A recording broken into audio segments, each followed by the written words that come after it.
Pedakakani MPP నియంతృత్వ ధోరణికి వ్యతిరేకంగా జరిగిన అవిశ్వాస తీర్మానం ఆమోదం పొందడంపై పొన్నూరు ఎమ్మెల్యే ధూళిపాళ నరేంద్ర కుమార్ హర్షం వ్యక్తం చేశారు. ఇది ధర్మం గెలిచిన రోజుగా భావిస్తున్నట్లు చెప్పారు. మాజీ ఎమ్మెల్యే రోషయ్యను అడ్డుపెట్టుకుని ఎంపీపీ ఎన్నో అక్రమాలకు పాల్పడ్డారని మండిపడ్డారు. వైఎస్ఆర్ జలకళ ద్వారా బోర్లు వేసేందుకు రైతుల నుంచి అక్రమంగా డబ్బులు వసూలు చేసి కోట్లు దండుకున్నారని ధ్వజమెత్తారు.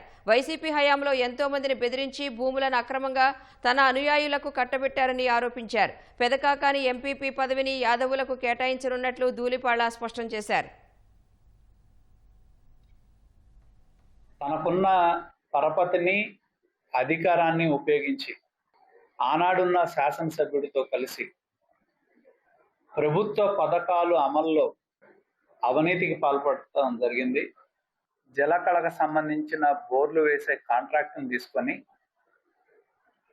రైతుల దగ్గర నుంచి ప్రతి ఒక్క రైతు దగ్గర నుంచి 10 నుంచి 20 వేల రూపాయలు అక్రమ వసూళ్లు చేసి పైగా నాణ్యత కలిగిన పరికరాలు ఏమన్నా వేశారా అంటే అది లేదు.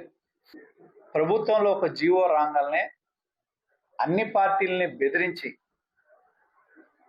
కోర్టులో కేసులు రాత్రికి రాత్రి సడన్ గా విత్డ్రా చేసి ఆ భూమి ఏదైతే ఆ 8 మంది మీద ఉన్న భూమిని కిలారి వెంకట రోసికి సంబంధించిన బినామీల పేరు మీద ఎంపీపీ ఇతర వ్యక్తుల పేర్ల మీద రిజిస్టర్ చేసిన మాట వాస్తవం.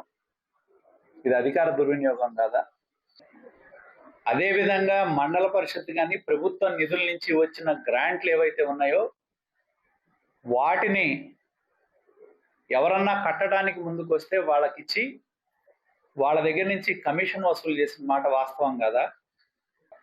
అరాచకం చేసిన ఎంపీపీని 2 పార్టీలకు సంబంధించిన ఎంపీటీసీ సభ్యులు దింపితే ఇది ప్రజాస్వామ్యాన్ని బతికించిన రోజు ఇవాళ.